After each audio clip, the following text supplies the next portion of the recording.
अपने चतुर्भुज रूप में प्रकट होकर के बार बार कबीर जी की जगह जगह पर रक्षा की है। मित्रों, आज मैं आपको प्रमाण दिखाने जा रहा हूं। आइए मित्रों, आपको दिखाता हूं कबीरदास जी का वो चरित्र, जिस किस प्रकार से उन्होंने भगवान का भजन किया। मित्रों, आपको दिखा दूं, श्री भक्तमाल नाम का ये ग्रंथ है, आप देख सकते हैं, ये है भक्तमाल पेश किया गया। तो काजी ने कहा कि बादशाह के आगे तुम सलाम करो, झुको। तो कबीरदास जी ने बड़ी विनम्रता से उत्तर किया कि हम श्री राम के अतिरिक्त दूसरे किसी को सलाम नहीं करते। अब आप भी इस बात को समझ गए हैं और समाज शिक्षित है, इस बात को अच्छी तरह समझ सकता है कि जब स्वयं कबीरदास जी कह रहे हैं कि मैं राम जी के अलावा दूसरे किसी को सलाम नहीं करता, तो उसका सीधा सीधा अर्थ है वो राम भक्त हैं। ये कहेंगे हम भागवत को मानते हैं। अगर कृष्ण भगवान जी के बारे में आपको जानना है तो आपको भागवत पढ़नी पड़ेगी, भागवतम पढ़नी पड़ेगी। रामचंद्र जी के बारे में जाना तो रामचरितमानस पढ़नी पड़ेगी। ऐसे ही अगर कबीर साहिब के बारे में जानना है तो आपको कबीर सागर पढ़ना पड़ेगा। ये कबीर सागर, ये वही है खेमराज श्री सच्चा साहिब को नहीं पाए राम कृष्ण जग ध्यान लगाए। यानी सच्चे साहिब को नहीं पाते, ये राम कृष्ण जग ध्यान लगा रहा है, सारा जग राम कृष्ण तक ध्यान लगा रहा है, सच्चा साहिब को नहीं पा रहा। ऐसे भूल गए संसार कैसे उतरे भोजन पारा। ये सारा संसार भूल गया, ये कैसे भोजन से पार होगा।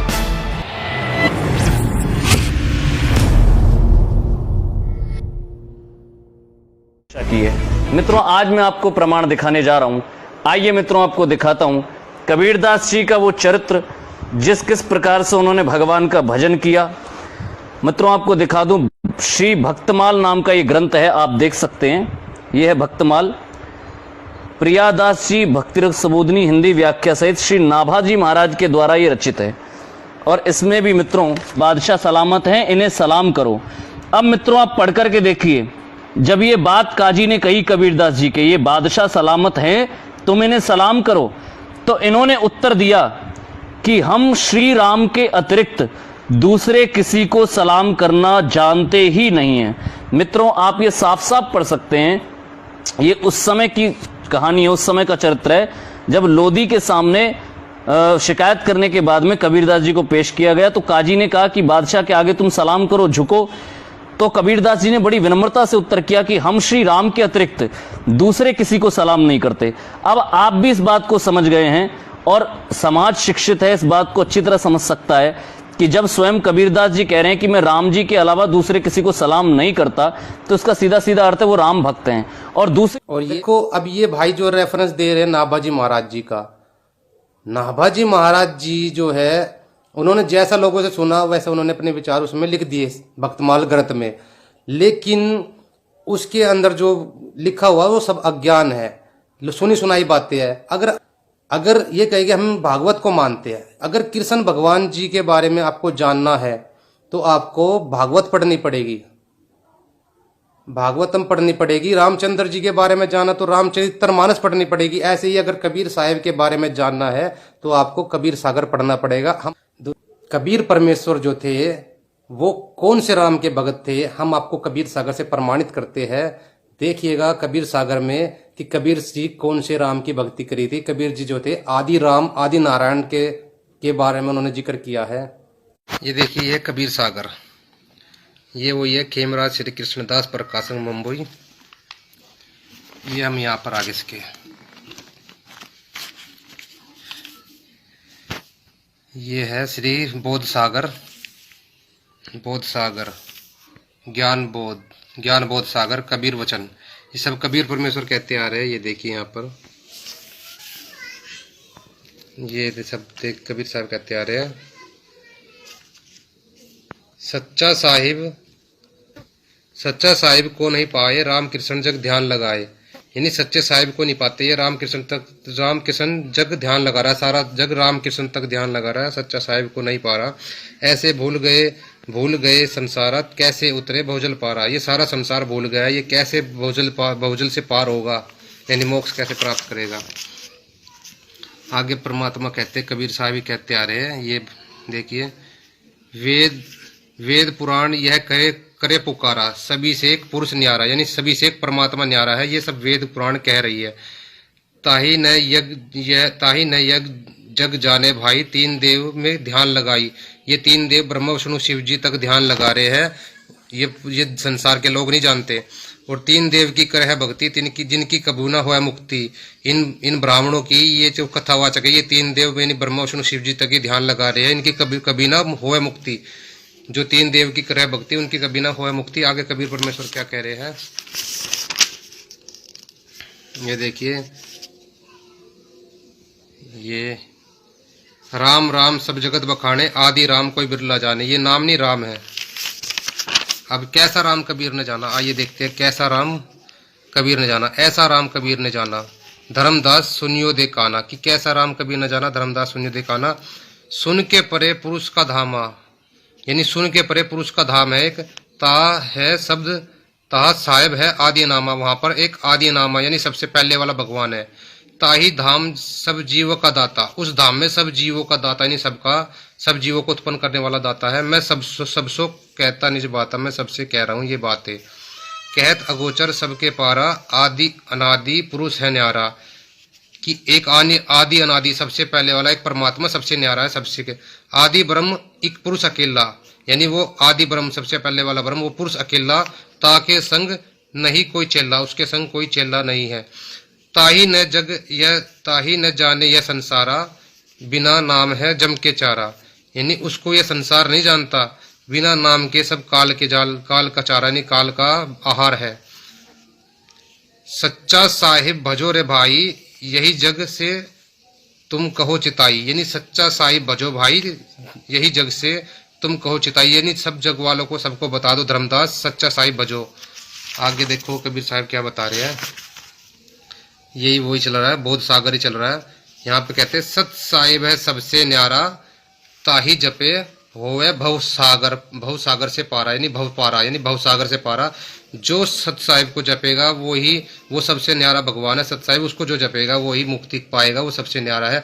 तो ये जो बोल रहे थे राम राम राम, ये जो ब्राह्मण बता रहे हैं राम कृष्ण के भगत थे श्री कृष्ण जी, ये बिल्कुल गलत है। कबीर साहिब का जो राम था वो सबसे न्यारा था, वो सत साहिब है, वो सबसे न्यारा राम है।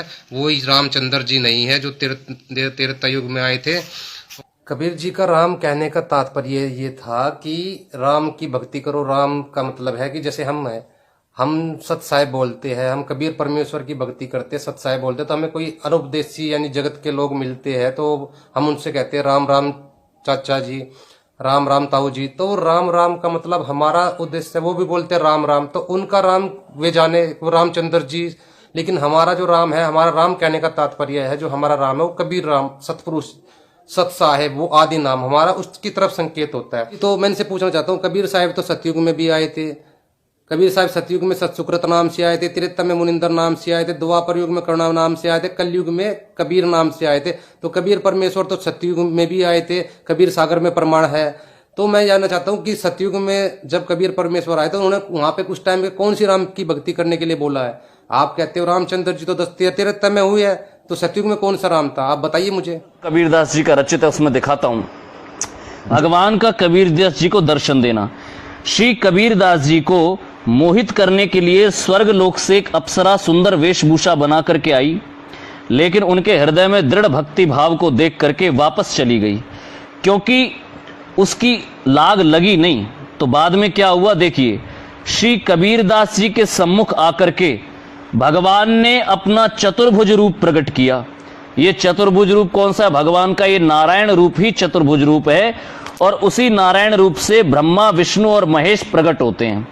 उसका दर्शन करके इनके नेत्र सफल हो गए, कबीरदास जी के नेत्र सफल हो गए। ध्यान दे करके पढ़ें। ऐसे परम सौभाग्यशाली संत श्री कबीरदास जी थे। कहीं भी इनके चरित्र में ये नहीं लिखा कि कबीरदास जी खुद भगवान थे। ये लिखा है कि कबीरदास जी संत थे और भगवान हरि के, राम जी के भक्त थे। और देखिए यहां भगवान नारायण ने चतुर्भुज रूप में दर्शन भी दिया है। भगवान ने अपना कर कमल इनके मस्तक पर रखा और कहा कि तुम धन्य हो, तुम्हारी बुद्धि मेरे नाम रूप आदि में पग गई है। अब ध्यान दे करके पढ़े मित्रों, यहां भगवान नारायण कबीर जी के मस्तक पर हाथ रख करके कह रहे हैं कि कबीर तुम धन्य हो, तुम्हारी बुद्धि मेरे नाम में, मेरे रूप में पग गई है। क्योंकि कबीरदास जी ने अपनी बुद्धि को भगवान राम के ही रूप, गुण और लीला में लगा रखा था। उन्हीं की छवि का वो नित्य दर्शन करते थे। अपनी इच्छा अनुसार जब तक चाहो इस मर्त्य लोक में रहो और मेरे गुणों का गान करो। इसके बाद अपने शरीर को, इस शरीर के सहित मेरे परम धाम वैकुंठ में चले आना। अब ये मैं उन लोगों को दिखा रहा हूं जिनको रामपाल ने सतलोक के नाम पर बेवकूफ बना रखा है। ये देखिए आप, कबीर जी के चरित्र में नाभाजी महाराज ने साफ साफ ये वर्णन किया और उन्होंने बताया कि कबीर जी को भगवान नारायण ने दर्शन दिया और कहा कि जब तक चाहे मृत्युलोक में रहो और इसके बाद अपने इस शरीर के सहित मेरे परम धाम वैकुंठ में चले आना। मगहर में जाकर के आपने भगवत भक्ति भाग का प्रताप दिखाया, भक्ति का प्रचार किया। अंत समय में आपने बहुत सारे पुष्प मंगवाए। कबीरदास जी ने अपने अंत समय में जब मगहर में ये चले गए थे तो मगहर में जाकर के भक्ति भाव का प्रचार किया और उस समय में आपने बहुत से पुष्प मंगाए और उन्हें बिछा करके लेट गए और भगवान से जा मिले। भक्तों पढ़ करके देखिए आप ये बात, भगवान से जा मिले, भगवान नारायण से जा मिले। अब कहीं भी इसमें वर्णन नहीं है कि स्वयं कबीर जी ही पर ब्रह्म परमात्मा थे, कहीं भी वर्णन नहीं है, क्योंकि कबीर जी कोई ब्रह्म परमात्मा नहीं थे। कबीर जी भगवान नारायण के, हरि के, श्री राम के भक्त थे, बहुत ही अच्छे भगवत भक्त। भक्तमाल का ग्रंथ दिखा रहा है नाभाजी महाराज जी का। ये नाभाजी महाराज जो थे ये भी ब्राह्मण थे और ये जो है ये भी ब्राह्मण है। तो इन्होंने घर के ग्रंथ बना रखे अपने, इन्होंने घर के ग्रंथ बना रखे है। कबीर साहब इन्होंने कभी पढ़ा नहीं, देखा नहीं, अपने खुद की कथाएं बना रखी है। वो अप्सरा थी, वो कौन अप्सरा थी? वो लक्ष्मी आई थी स्वर्ग से। लक्ष्मी अपना एक अप्सरा का रूप बना के आई थी, विष्णु ने भेजी थी कबीर साहब की परीक्षा के लिए। तो जब कबीर परमेश्वर के पास आई, कबीर साहब ने उसकी तरफ देखा भी नहीं और कहा लक्ष्मी तू मेरे पास क्या लेने आई? तो कबीर साहब ने तो लक्ष्मी बोली इसने तो मुझे पहचान लिया, बोले कि स्वर्ग उजड़ गया जो तू मेरे पास आई है। तो फिर उसके बाद जो है विष्णु जी आते हैं, लक्ष्मी चली जाती है और विष्णु जी आते हैं, बोले कि आप तो अंतर्यामी, मतलब आप तो जैसा सुना था वैसा ही पाया, आप तो आपको से मैं प्रसन्न हूँ, आप मांगो मुझसे क्या मांगते हो? कबीर साहब बोले भाई जन्म मृत्यु का रोग काटने वाला मंत्र दे दे अगर तेरे पास हो तो विष्णु जी बोलते हम भी खुद जन्म मृत्यु में है, वो हमारे पास नहीं है, हम आपको कैसे दे दे? तो विष्णु जी, कबीर साहब कहते जब नहीं है तो जा, अब आपको प्रमाण दिखाते कबीर सागर में।